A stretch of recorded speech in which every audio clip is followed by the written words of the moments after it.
I know, Miss Jones, you come from a very, very strong family, the Farrars. It seems to me that strong families breed strong families. In your family, um, the Jones, how is your family able to, like come together? Because talk a little bit about your father, because Okay. In my family, there were 15 children. what was your, and try to name them if you can, like what was your father's name? My father's name was Ormsby Francis Jones. My mother's name was Elise Jones. Beautiful names. My father worked for Curtis Wrights. He was a very hard-working man. My mother didn't start work until my youngest brother, who was the baby, was 5 years old and started school. Oh, So she my was really a mother, a housewife mother. housewife, yes. Wonderful. Now my father, who also he went to college. My mother just went to high school and she didn't complete. She got married. Okay. In those days, they got married young.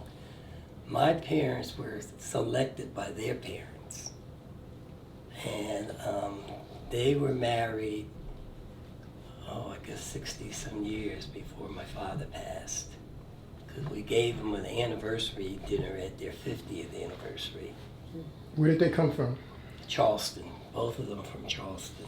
Oh, South Carolina, my place. And her mother and some of them were from Charleston. My mother's from Charleston. I, My I mom's always from say to her, I Carolina. hope we're not related. Oh, I was gonna say maybe we should check back a little.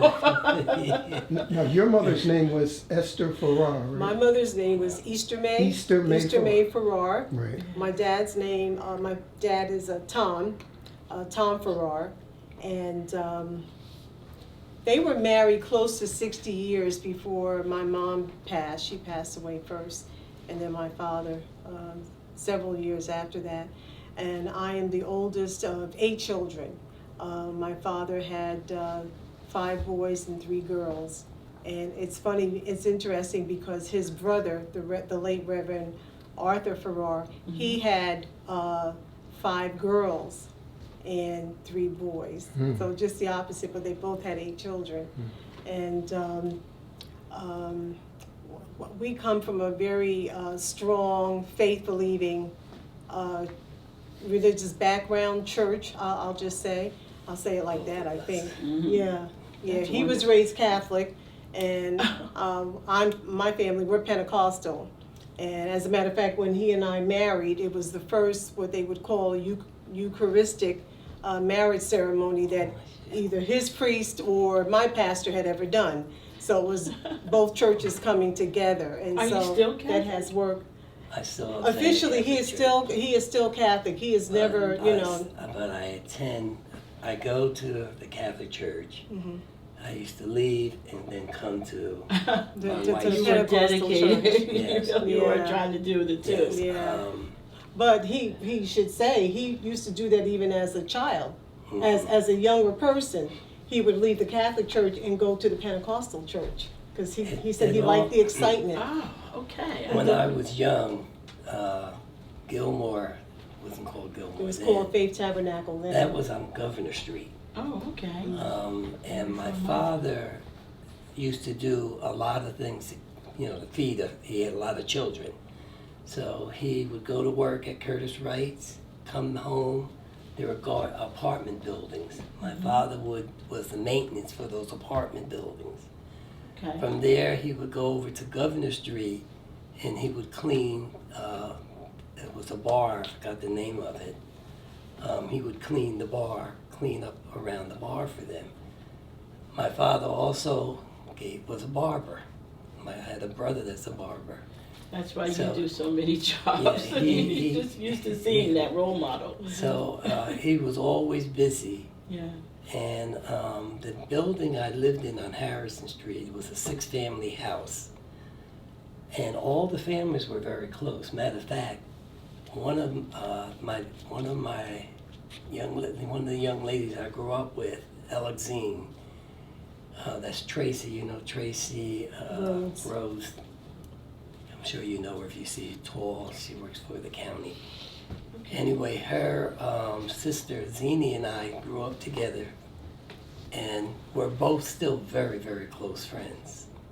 Well, influence, we're talking about community. If you were to talk to young people today, what advice would you give them in leadership? Well, the first thing I have to mention is Marty Barnes. Marty Barnes was a great man for the city of Paterson, and he did an awful lot for the city of Paterson, regardless of what someone else may think. I love Marty Barnes. The reason I loved him, because one of the things, when I was working, anything he had, he would write all of my students free. Never had to pay a dime. Encouragement.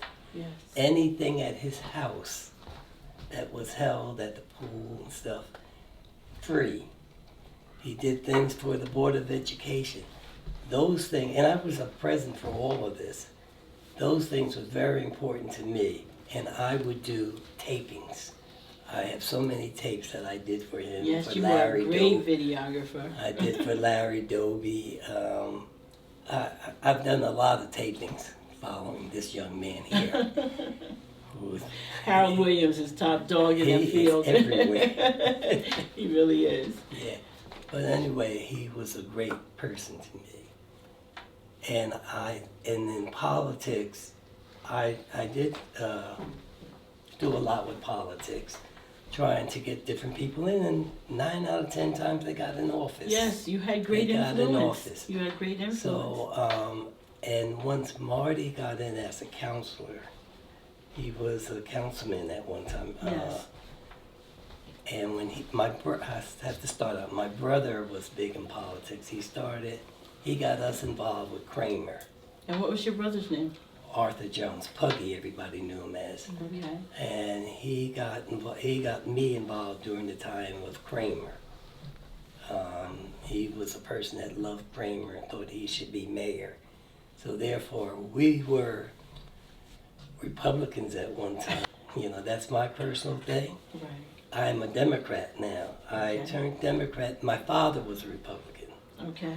So, you know, naturally the whole family is Republican. Usually you follow your parents, But- right? In the 60s, with so much going on, that's when I became a Democrat. Okay. Because I saw where the Republicans wasn't doing anything for my people. And I'm saying my people, I'm talking about black people. Okay. So therefore I switched. And I worked very hard in politics trying to get things done, and especially in the city of Paterson. Bill Mason, I worked very Yes. closely with him. Martha Bowles, very closely with her. So, and these are things that I would try to teach kids. You need it, regardless what politics you go into, who you want to help, do a good job. Do a good job. If you're a Republican, do a good job. If you're a Democrat, do a good job. If you're an independent, do a good job. But don't go in it just for money or whatever, something like that. Go in it because you mean it. Follow your heart. Yes, follow your heart. And how did you actually get into community work though? What geared you that way? Was it one of your parents or a My mentor? brother. Your My brother. brother Arthur. And from there, I had met Martha Bowles. And that's when I really got serious. You know, we would meet at her house and a gang of people. And it was... So it was community. It really was everything community. was community, yes. I also got to mention my family meetings. My family meets every third Saturday of every month.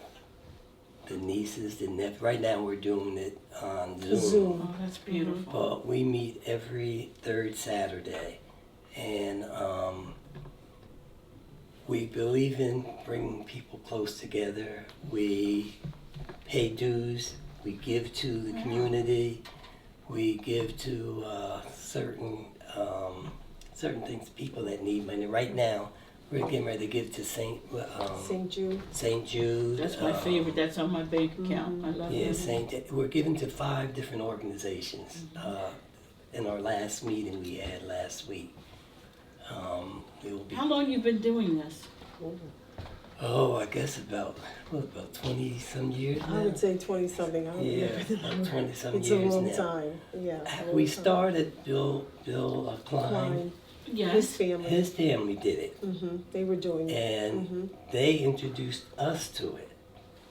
And this is I guess we're close to 30 years now, and you can imagine if his family was in it, how many years ago that was for them. And I'm telling you, we try to pass that on.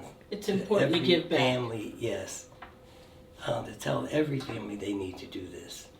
They need to get together because, like my nieces and nephews will say, it's good for them because they're dating Okay. and they could be dating their own cousin and not know it. And not know My it. niece went away to college, and this young man had asked her out. Come to find out, that's her cousin on her father's side.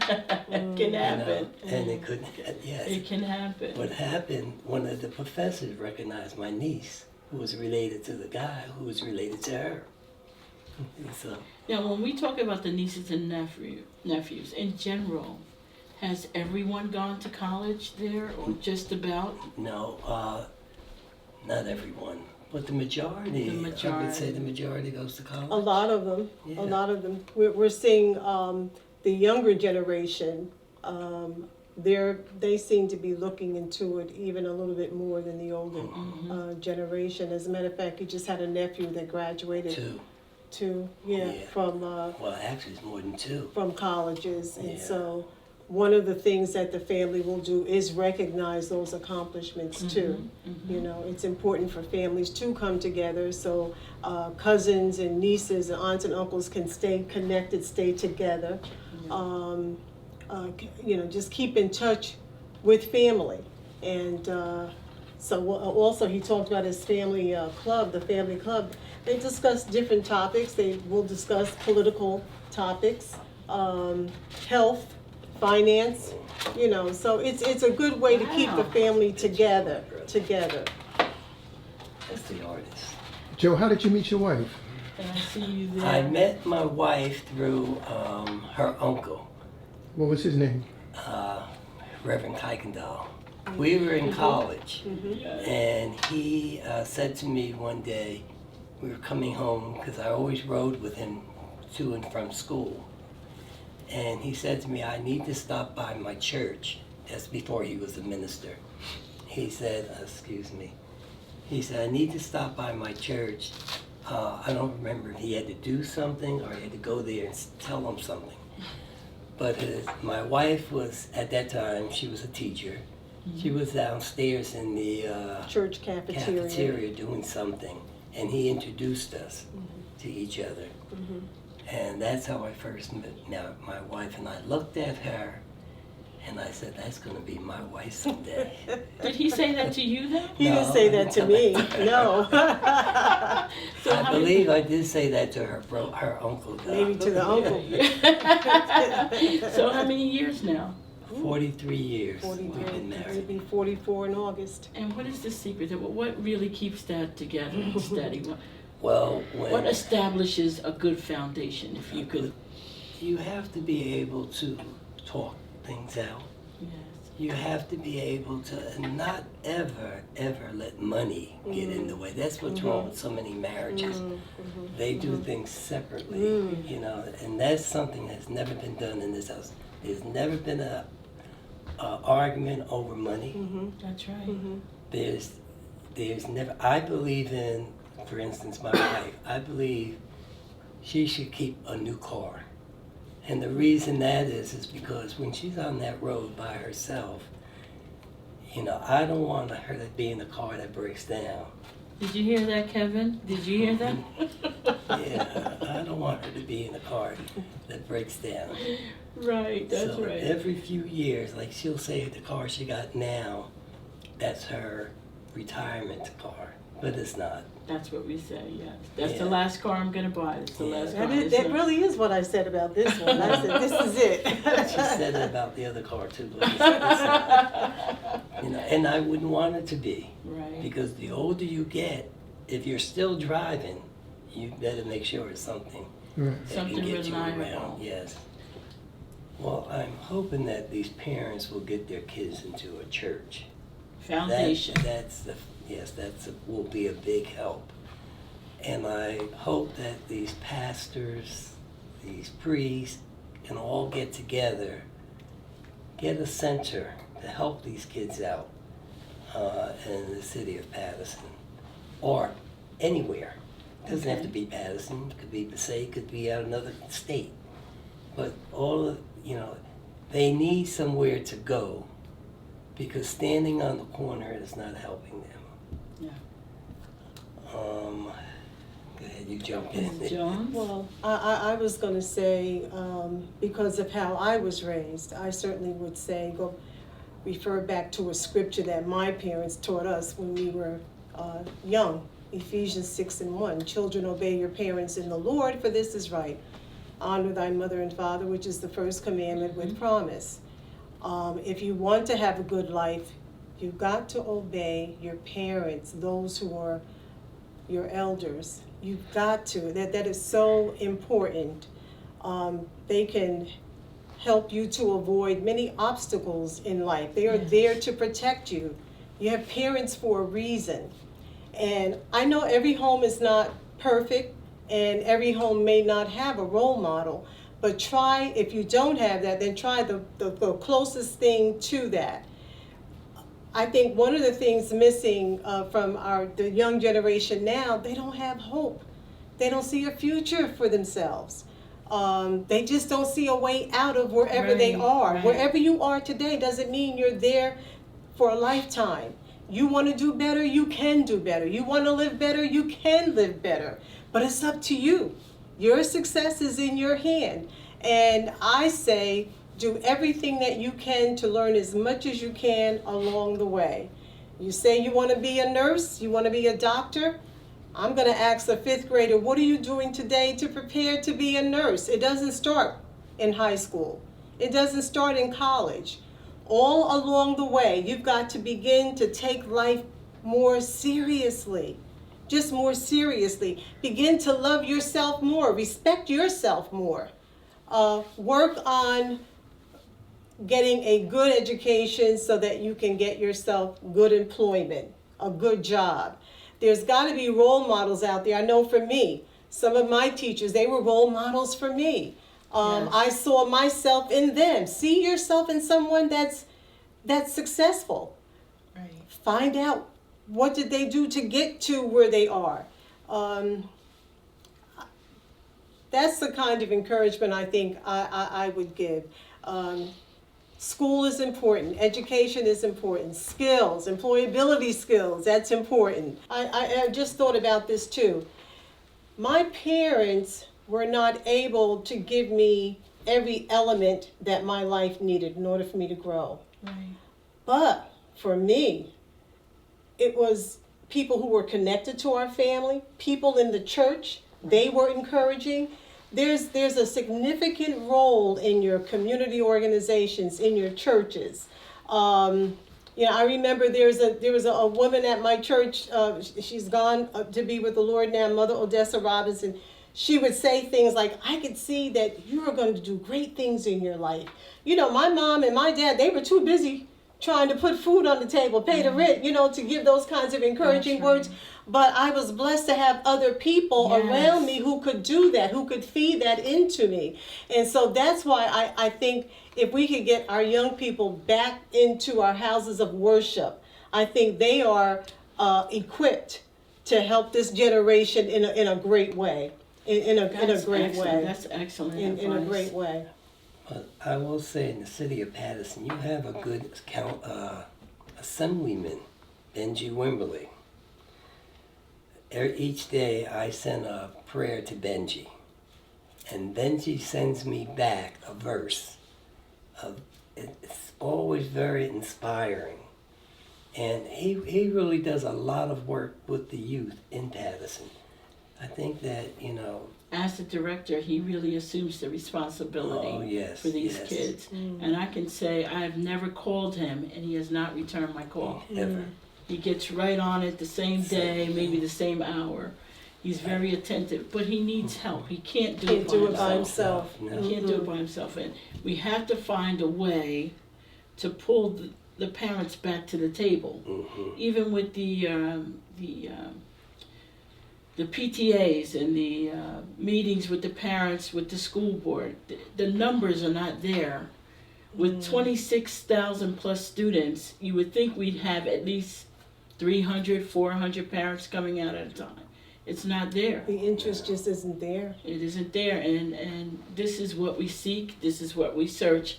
How can we pull that base back together? Because it starts with the family, and you're saying that right now.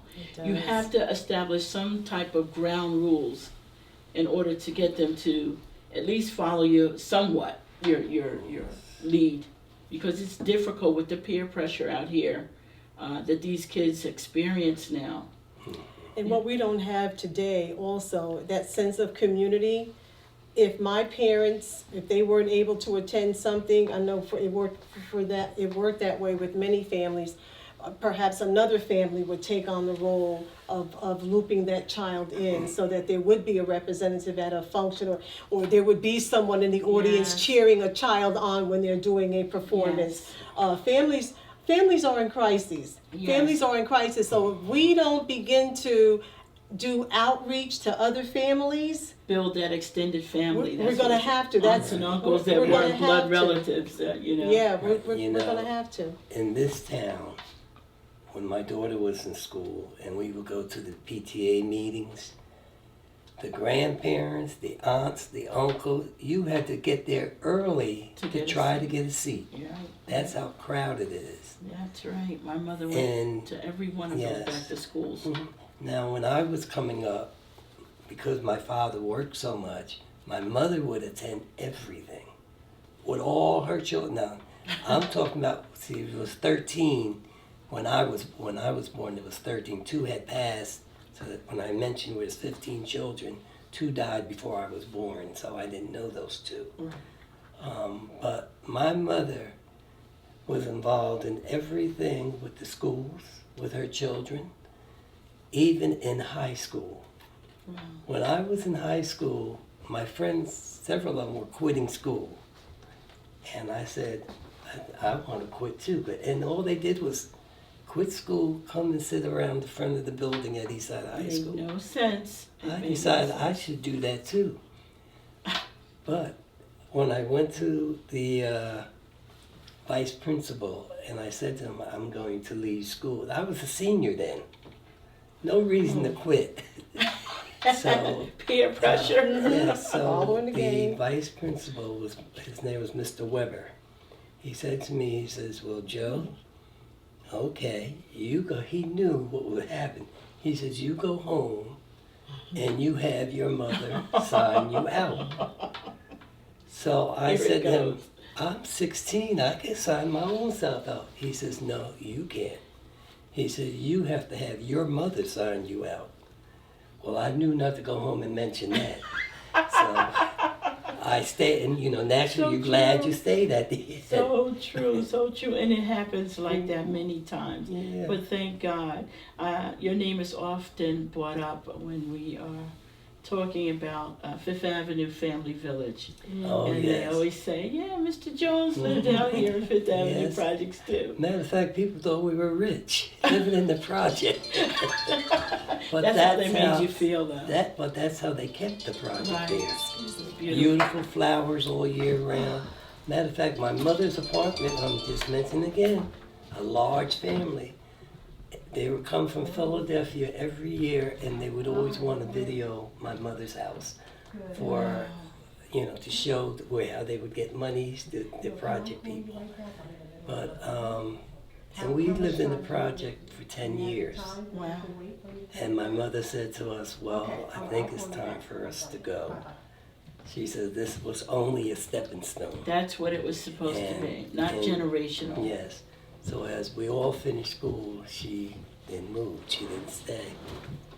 Yeah, that was beautiful. Well, thank you so much for this time.